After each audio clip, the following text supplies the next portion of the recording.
Thank you, sir. You got it.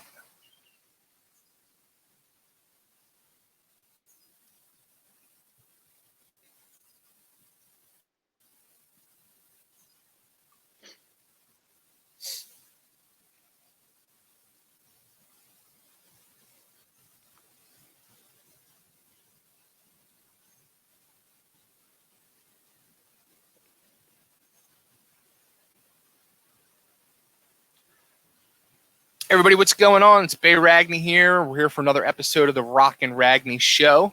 And before we get into it, just to let you know, this show and all of our shows is brought to you by Next Home Brandywine in Downingtown, Pennsylvania. Our good friend Dan Pizzi and his team of professional realtors, they're going to provide you guidance, knowledge, and information. Doesn't matter if you're a buyer or a seller. Visit nexthomebrandywine.com for details and contact an agent. They service Philly and the surrounding areas, but if you're outside of Philly, doesn't matter, nationwide, they can direct you to the proper office closest to you in your city and state, because there are 48 states covered by Next Home. So, like I said, nexthomebrandywine.com. Nationwide referrals are available, like I said, and be sure to ask for the NH5 listing special. You can call them directly at 484-364-4862. That's 484-364-4862. nexthomebrandywine.com. And I'm here right now. We're going to have a good time because I've been really, really excited to talk to this dude, because not only does he have like this killer rockin' band going on right now, they're heavy, they're in your face, but this dude's got a funny little past story, which I think 5 million people know it, but we're going to make it 5 million and maybe, one at least. Right. So let's welcome to the show the one and only Mr. Tyler Lawson from the band Alligator Blood, based out of Las Vegas. Dude, what's going on? Hey, man. How you doing, bud? Good afternoon. Thank you for having me on your show. Oh, man. Thank you. Dude, before we get into the whole the backstory, the news story, and every story, anybody ever tell you like Corey Haim? Yes. In fact, just a funny little quick thing you say that when I first moved to Vegas back in 2007, a friend and I went to a bar out here that was open at the time called Scores, and the bartender girls would not believe when I said I'm not him. They're like, no, that's what you. They were like, no, we understand you have to say that. And I'm like, no, I'm not fucking Corey Haim. But then I eventually just went. I eventually at the very end just kind of went with it. You'd be like, I was just like, oh, yeah, you're right, I'm Corey Haim, and I left. So I'm sure they told all their friends they had Corey in their bar that day, but probably Corey, that was their mistake, but I just kind of went with it. That's funny. Like as I was going through and watching all the videos, and I'm like, it was driving me nuts. I'm like, this dude looks familiar, and then it just clicked. I'm like, oh my god, it looks like Corey Haim. For sure, I'll take it as a compliment, man. The guys that absolutely successful. He's a good kid, man. What is it? The Lost Boys, man. Yeah, absolutely. The Corey, both Corys. Shout out to the other Corey. The two Corys. Yeah, actually, I had Corey Feldman on this show quite a few years ago. So Corey's a good dude. Yeah, man. Yeah. So your old band. This is a crazy story, and I'm a huge Howard Stern fan, so I'm really intrigued by this whole thing. So your old band, Cracker Man. You guys did a live performance on Vegas TV, and you did like you had a Howard Stern banner in the backdrop, and you did the whole Baba Booey thing, and guys started smashing your set. And this led to you particularly getting on the Howard Stern show and getting to talk to Howard. Like, did you actually expect that to happen when you guys planned that and did that? To answer that question honestly, yes, I'd planned that from a previous experience. So before we had played that morning show, we were the months prior to that. So that happened in July. So the November before that, we were nominated for an award at the Vegas Rocks Magazine Music Awards at the Palms in Vegas. Okay. And I'm a huge Howard Stern. First off, I just like to say a Baba Booey to you too. I've always been a huge Howard Stern fan. I mean, I got turned on to him in the 90s when he had the E Show. Nice. I know I came in a little later, but I've been a listener and a fan ever since. So it's always been to me, just getting on the show would be great. But anyway, I noticed that during that time, yelling Baba Booey was very popular. Like people were doing it. Remember, people were doing it at golf places or places you're not supposed to be screaming. Yes. So I went, you know what? I was like, if we win this fucking award, I'm going to go up there and just fucking give a shout out to Stern. I guarantee he gives me a shout out back. And it happened. I gave the shout out, sent him the stuff on the email, and they took my call right away. It was great. So I was like, okay, so we got asked to do the morning show, and I wanted to step it up a notch. So I was like, well, maybe if we do this, he'll actually give me some interview time. So I planned all of that. I can't lie about that. That was all preemptively planned by me. I deceived the radio station or the news station. We told them we were going to play our single we had out, which was like a 4-minute song.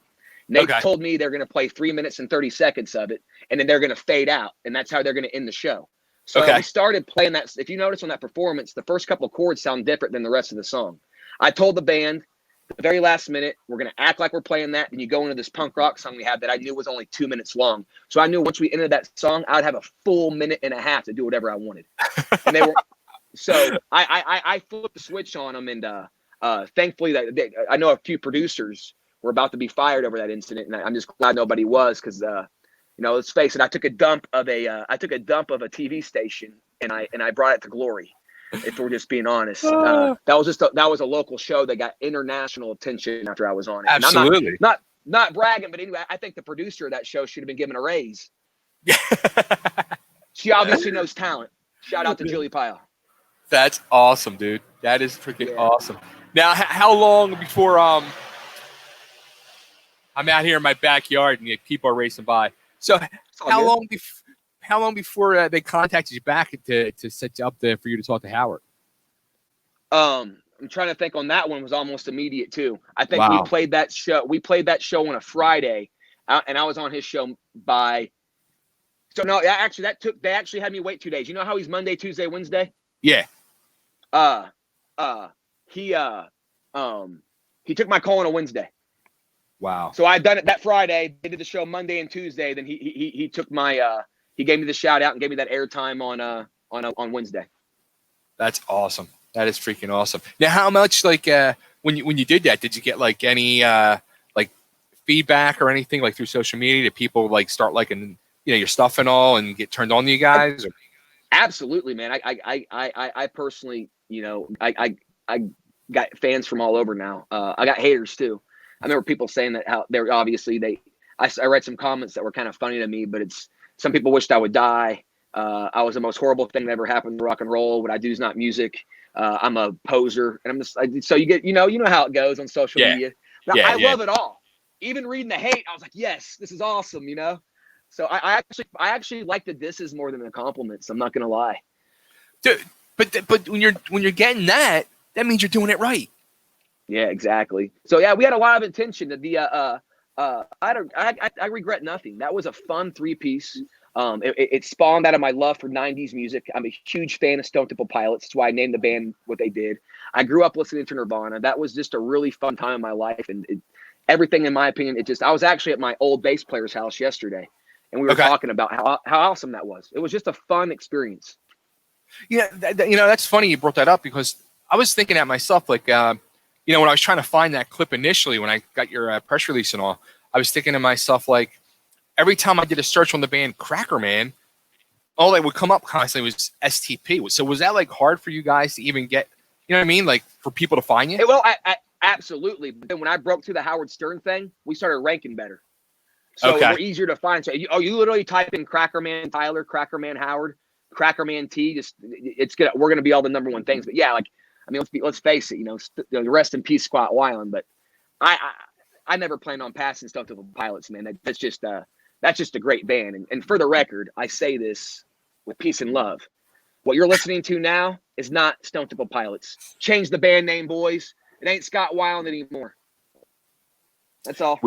With peace and love. With peace and love. With peace and love. Seriously, I respect all music, but let's face it, that's not Stone Temple Pilots.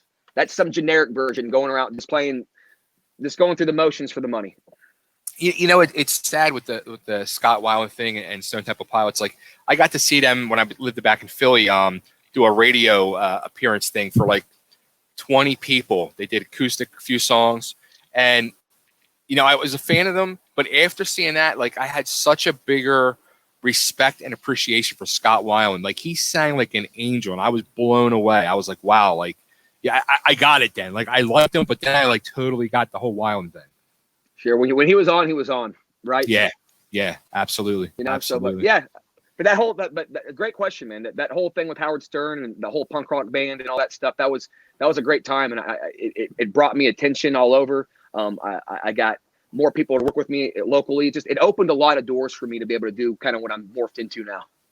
Right. So that what happens then? Like, so you get like this big rub from Howard Stern and all, and then how long before you decide like you're done with Cracker Man and you want to do something different? Well, I didn't want to be done with it, for the record, but sometimes the universe forces you to. So with that happened, we got all that attention. So then there was a good management out on the East Coast, Boston area. We were going to start working with, and we're going to start touring. We're going to start paying our dues. Okay. You know? And sorry about that. I had a message come through. We're going to start paying our dues. We went and played the, I don't know if you're familiar with it, but I forget what year it was. It might have been 2016 was the last time we played, but we were going to start our little thing in Worcester. They do that big they do the Rock and Shock Music and Horror Film Festival out there. Yeah. So yeah, it was great. We played we played with Whitechapel. That was when Sepultura came back. Trivium. I mean, we were on the bill with a lot of great bands, and a girl that was in charge of that was going to start working with us. But my drummer and bass player, you know, shit got real, and they didn't. And no offense to them, I still have nothing but love and respect for them, but they didn't want to tour. You know, and they quit.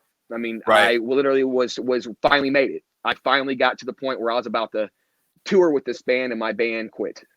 Wow. And that was a dark time for me. They just left. They quit. The last show we actually played as Cracker Man was Rock and Shock in Worcester, Massachusetts. Wow. So that was the very last time we ever played. That's the thing. Like, I guess like when reality probably hit them guys in the face. Like, you know, it's one thing playing in your backyard and having fun, and you know, people in your scene are coming and hanging out, and you're part of that scene and all. But when you go to break out and you got to like do the van thing and, you know, paying your dues, like you're saying. Actually, let's face it. You know, even though I had even though I had a reputation and a little notoriety, I mean, I'm not shit compared to those bands we were playing with. Bands like Whitechapel and Sepultura and Motionless in White. All these guys have been on the road forever, and they paid their dues big time. Sure. So it's like I didn't expect to be thrown in right there with the big guys yet. I was ready to go out there and work for a minute, you know? Absolutely. Right. So the good thing about the band I got now is they're working. I got workers in my band now, so I didn't make that mistake again. Yeah. So how long did it take you to put, you know, Alligator Blood together? It took a while. I was in a dark time, and it just kind of happened that when that dissolved, there was a pretty popular cover band out here, which they still are. They're a hard rock cover band. If you ever come to Las Vegas, people probably know the band Smashing Alice. Okay. They're a hard rock cover band. They do everything from Hell Yeah to Rob Zombie to Marilyn Manson to Linkin Park to Limp Bizkit to Godsmack. I mean, just name it. They're a hard rock cover band. Their catalog is huge. Their singer and them had us falling out, and they needed somebody to fill in. So I filled in for them for about 6 months. Did about 5 shows with them and stuff. I never wanted to be a cover singer, but it felt that it filled the void, you know. Gotcha. I didn't have a band. My band just quit, and I was like, fuck, at least I can sing right now. So I'm glad I did that, because Christian Roloff, the other songwriter in this band, he is the other half of Alligator Blood. He was playing guitar with them, and me and him just kind of clicked on a friendship level. Like, I just felt like this guy's cool, you know. You know, I think he thought I was cool, and I remember I gave him an old Cracker Man album and some demos, and he sorry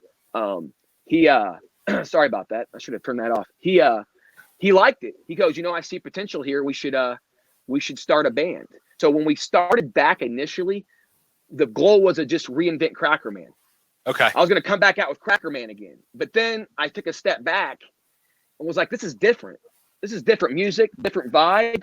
Just let Cracker Man be Cracker Man. And so after a few name changes and settling on something, we finally decided on Alligator Blood. So, which I did a little search. Like, I'm like, why Alligator Blood? And here it's like a poker term. Yes.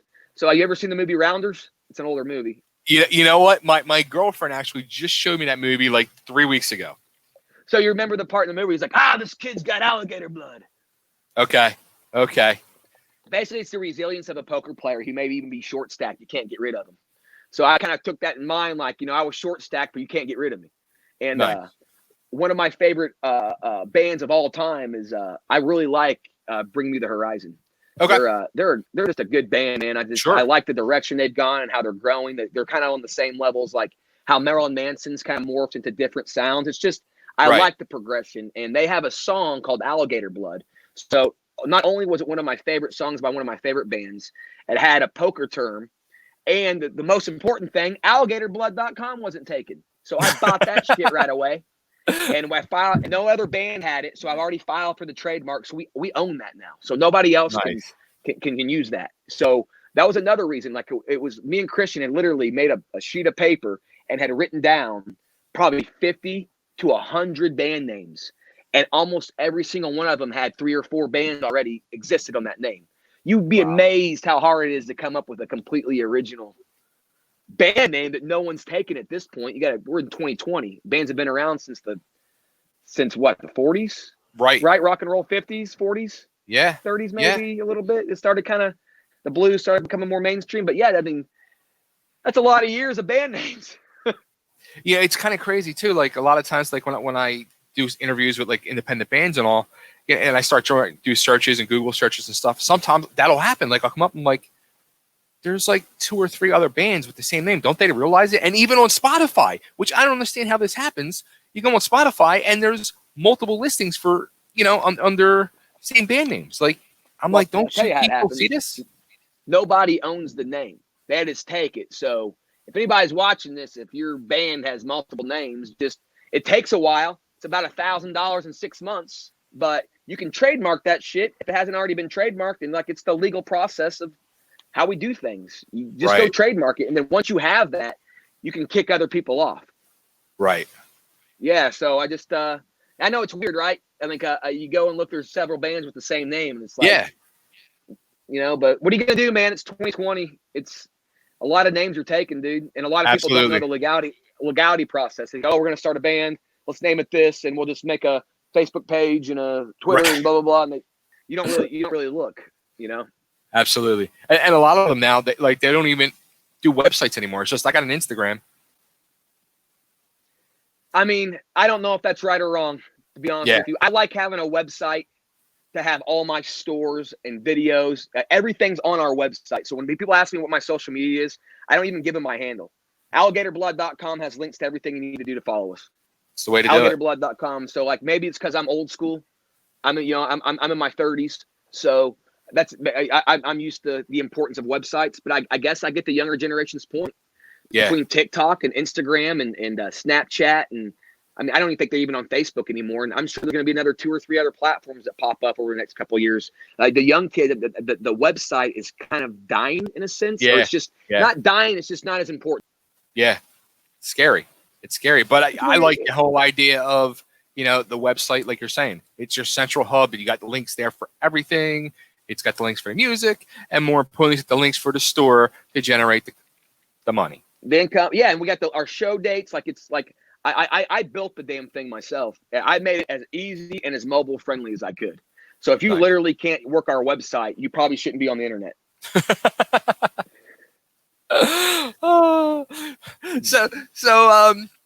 So you guys put out your debut album back in March. Yeah. And then the world shuts down. That was fun. Yeah. Did you guys have like dates lined up and stuff ready to go, or it was just like? It depresses me to think about it. First off, I'd like to say that I'm being very selfish right now. The human race and people's, everybody, health is important, especially with the COVID. I don't want to see anybody out there getting some disease because they want to be selfish. I mean, everyone be your own person. I just hope everybody's safe. With that said, it just sucked, man. I had a lot of shit canceled. We charted at number, which I was very proud of. We peaked at number 22 on the mainstream metal charts. So we're getting radio play all over the United States. Our Spotify numbers are popping up, and then I've canceled I don't even want to. I've canceled. We've canceled quite a few gigs, man. Or we didn't cancel them. They've been canceled. And Sure. we're going to do like this little small intimate gig next month Okay. at the Tuscany Casino in Vegas. But now our governor Sisolak announced yesterday that starting tomorrow, face masks are required wherever you go. So if you go outside, you have to wear a face mask. No stores will sell to or let you in unless you have a mask on. Sounds a little unconstitutional to me, but I understand they're trying to be safe. But that ruined another gig for me. Wow. I can't sing with a fucking mask on. I'm not Slipknot. You know, shout out to Corey Taylor. I don't know. I mean, that's a real compliment. I don't know how the fuck. Yeah, I don't either. I know he's passionate, dude. You can tell he loves music and he's up there raging. It's like, how do you do it? Does he have he must have air conditions in there somehow and some kind of hydration system? Because I don't know how he does it. So you got to think of some way to do it, to pull this gig off. Right. Well, management hit us up this morning. They might just cancel all the gigs. And they told me that I wouldn't have to wear a mask as a singer. But the problem is my drum, I'm going to run it by my drummer. Because let's face it, if anybody's using as much energy, they have to, as a singer, it's the drummer. Yeah. Not take anything from the guitar or bass player, but if they want to, they can sit down and just sit there and play. Sure. The drummer, no matter what, even if you're relaxed, you're constantly, I don't want him back there gasping for air. If he's uncomfortable, he's uncomfortable. I'm not going to make him do that. Yeah. So we'll see. Like I said, we're talking. Like I don't mind doing it. It's just a little weird. That's all. Maybe I'll make a heavy metal one. Yeah, man.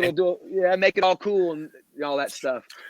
Come on. Refer back to the Howard Stern stuff. You know how he does with Baba Booey's got like the diver helmet or something like that. You can figure something out. I got faith in you. Yeah, you could have. Yeah, you're right. I could have fun. It's just I thought it was funny how they made that announcement, and I think we're the only band that didn't make an outrage out of it.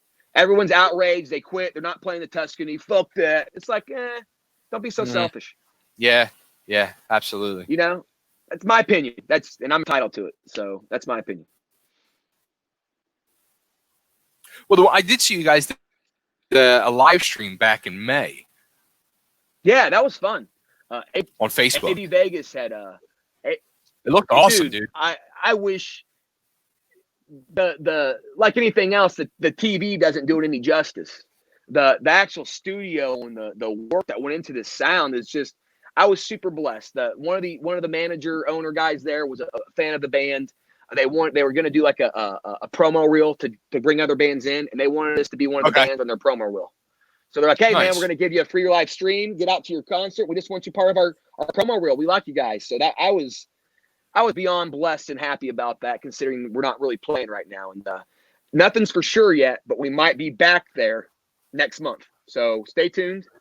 We might be doing like a double headline concert with somebody else at the end of July. So that's all I can say about that. But if anything goes through, I'll definitely keep all you guys posted. Now, what do you think? Like I said this the other night to a band I was interviewing, and I said I was asking them about it because they haven't done one yet, and everybody's doing them.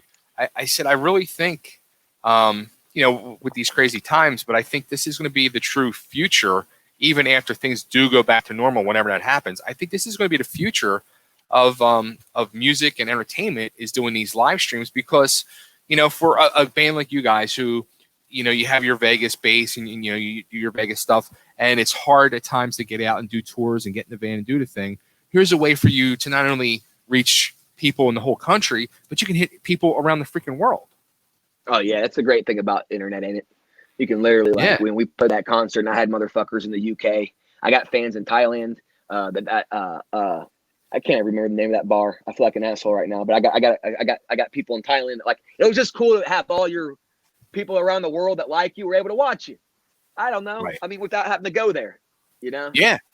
So that was cool. I will say as a band, it's weird. Not that I'm looking for I'm not looking for all the screaming fans, but it is kind of weird when you're done rocking out your hit single and you just gave it everything you got and then there's nothing. There's no reaction. Yeah. There's 4 guys. There's a cameraman, 2 sound guys going. It's weird. That's all. It's strange, but it's just one of those things like anything else. You maybe just try to get used to it because I can see this even if concerts are resumed to normal. I can see this still sticking around though. Yeah, absolutely. You know, I could totally see this sticking around. I can totally see this idea of live streams getting better. I can see everything just getting like everything else, man. And they're going to be doing holograms. They already are doing holograms of people who died. Right. You know, Right. so like I can see this being the future. Absolutely, you know. And even if you are playing like a big festival somewhere in the UK or the United States or Mexico or Brazil or wherever, this will probably the new norm where you can go to the concert, but if you're not there, they're going to make the live stream probably amazing. Yeah. Yeah. I can see that for sure. I think so agree with you. I think so. I think this is truly going to be the future. And to flip it over to like the like where restaurants and all do like the whole curbside pickup thing and all now, I think that's going to be a thing. And now restaurants are doing like curbside pickup for booze. I think that's going to be a thing now too. Like you can drive up and you know what I mean? It's just everything's going to change. We already had drive-through liquor stores in Texas. Oh, really? Oh yeah, absolutely. Drive-through liquor stores. They had one in Indiana when I was growing up. You get it was a drive-through liquor store and cigarettes. You get tobacco and drive right through. No shit. But yeah, I can see everything is like you can literally fucking groceries, clothes, like malls. You can literally order the shit and they bring it to you. Like the mall down the street from my house has curbside pickup. You order whatever store you want to and they bring it out to you. Holy cow. Yeah. So some of the stores are doing that at the outlet mall down the street. I live on the south side of Las Vegas, so there's a lot of, obviously being in Vegas, there's a lot of shopping everywhere, but there's an outlet mall fucking right down the street from me, a couple miles down the street that's doing the curbside pickup. Nice. Which takes the shopping experience away, but hey, what are you gonna do? you know what?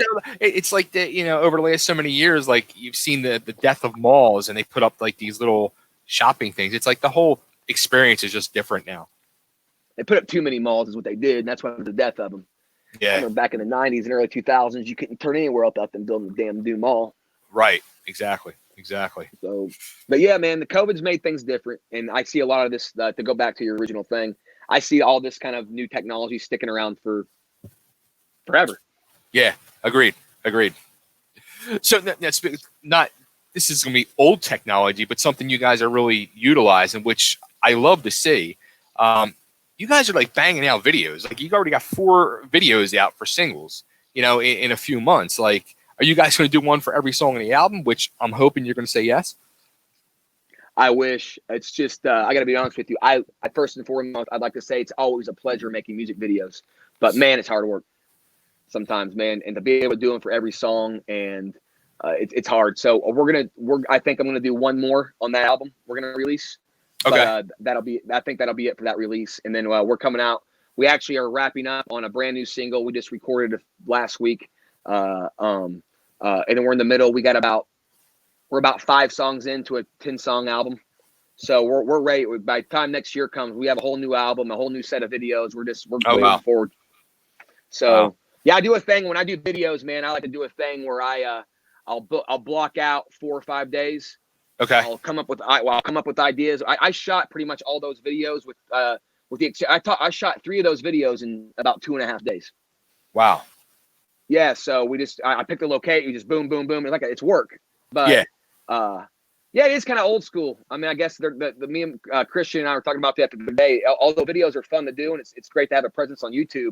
It's not the excitement is back in the day. It's not fucking back in the day and MTV where you I just remember, man, the kids these days, that sounds so old, will never understand what it was like to just wait at home watching Beavis and Butthead. It's the top 20, the top 20 countdown, Right. Remember, the Yo MTV raps. Yep. Yeah, man. The fresh. Yeah, dude, I'm all about that life, man. Yeah. Then they started promoting. You're cool if you're a little underage kid and have kids. So we're gonna give you your own TV show, and that's where they lost me. It's crazy what happened to that channel. How it went from, I mean, I was there from day one when it first started. I was like 12 years old when it launched, and I would sit there every day, glued to it, just to see what the next video is going to be. You know, me and you both, bro. I even did the whole shit where if I couldn't be glued to it, remember back in the day where you had to record to your VCR. I'd record that shit so I could watch it later. Absolutely.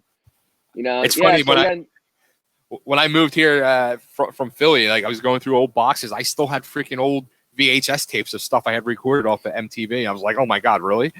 That's badass. I still have. I'm gonna get it. I need to actually. That reminds me. You're gonna motivate me to do this today. I have a VHS of my first concert ever. Oh, nice. So I want to figure out how to fucking get that on digital just to have that for memories. I know there's a way to do it. And who was it your concert or a concert you went to? No, my first concert I played at. It was a state fair a little county fair in Indiana. I was in a band called Formal during that time. I think I was 18 or 19 years old. No kidding. Yeah, one of my first concerts I ever played as a real band. I'd gotten up on stage and stuff before, but I consider this my first one as a real. We were booked on the flyer. We had worked on 10 songs. It was my real first performance. Nice. Funny to watch. Just Google it, man. I'm sure it's just a USB wire to like a VHS something or whatever. It's exactly what it is. It's like a little special little thing you get. It's all it is, man. Yeah. It's just one of those things where you get the motivation to do it and then you just kind of forget about it. I'm a procrastinator sometimes. I'm not going to lie. Oh, we all are. Come on now. Yeah, for sure. So I got to ask, like, is there plans like cooking in your head to do something to try to get back into the world of Stern with Alligator Blood now? I thought about that. Shout out to Jason. He's my contact at the show. Okay. Whenever I have material and stuff, I go to him. But it's kind of like when I was breaking stuff. Like I never did that so you'd like me more. I just did that because that's who I am. And I know that sounds silly, but you're talking to a person who I would not be in music if it wasn't for Kurt Cobain. You have to understand that I was a young kid. You know, when you see that, it molds you. And just like I based my whole musicianship off Nirvana. That is the band for me. Nice. In fact, that's his guitar out of his journals right there on my arm. Cool. I just really like that guy, and and maybe because we had little similar upbringings. My family didn't want nothing to do with me growing up. My dad died when I was young, so when you have that troubling past, you gravitate more to what you're. He spoke to me. He spoke to millions of fucking kids. Let's face it. That's why he was so popular. There's so many fucking kids in my position. He spoke to us. So I understood the rage and the sadness and how music is not always going to be fucking Guns N' Roses. I'm hanging out with girls, Axl Rose, Mr. Cool, my leather pants, fucking hot chicks. It's not all about that, man. There's a real sadness and there's a real reality to life that he brought out. And I was attached to that. And but anyway, my point being, people started bringing me guitars to break at shows. I was like, I'm not doing that shit no more. And then people started expecting me to do crazy stuff to get on Howard Stern. All of a sudden, I became like this kind of whack packery, weird. And it's like I don't want that. Yeah.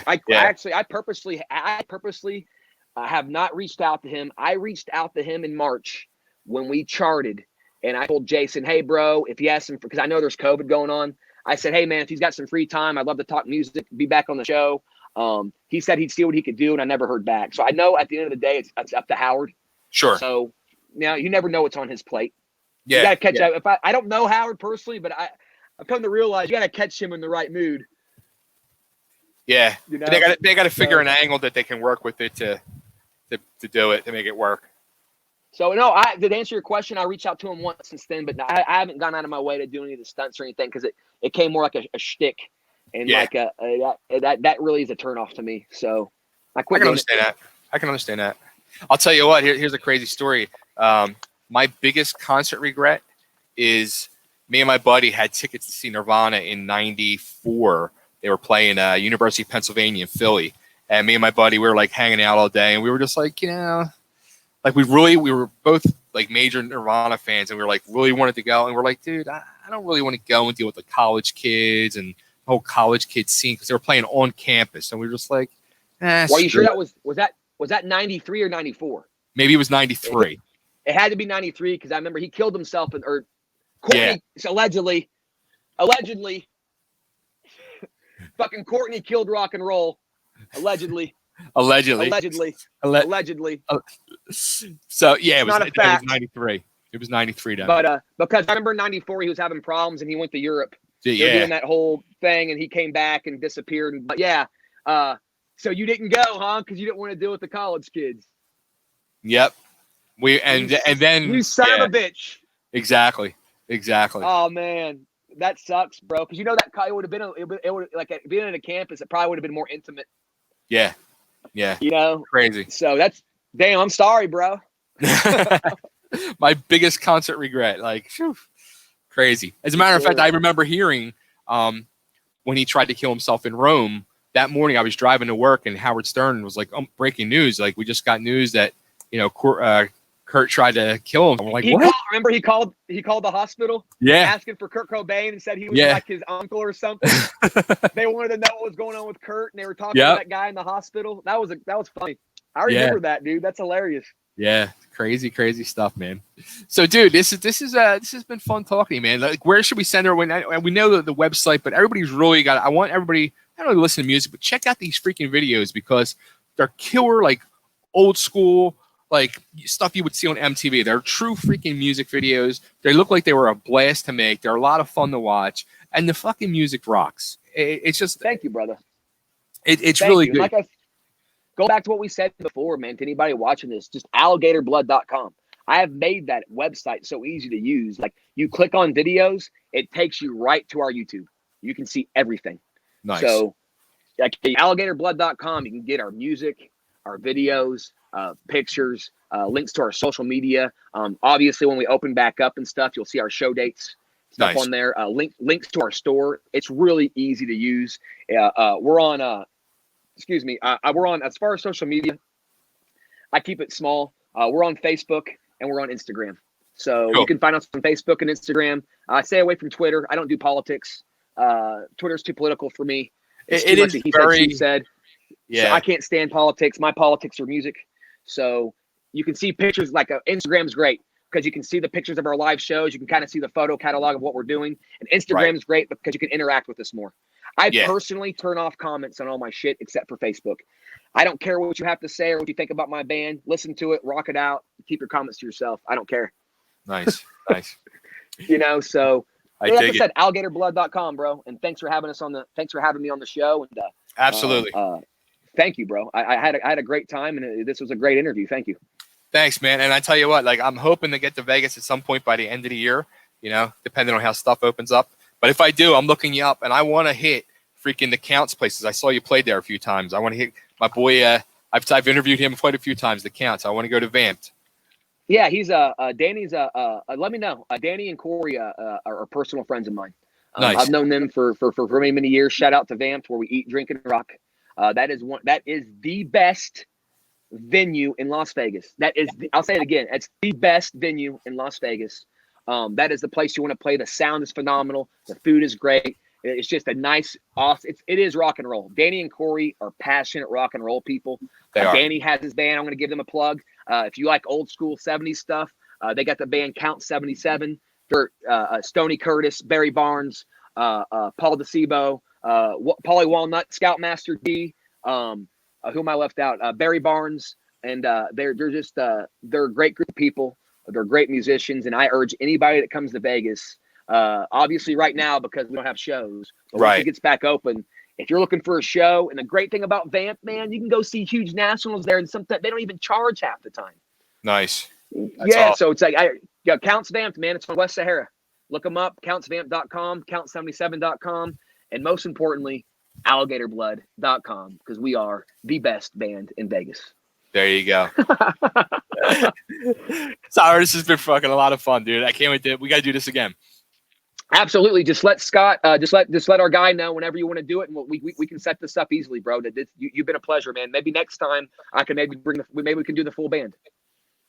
Sounds good. Let's do it. All right, man. You have a great day, man. Thank you again. You too. Take care. See you, brother.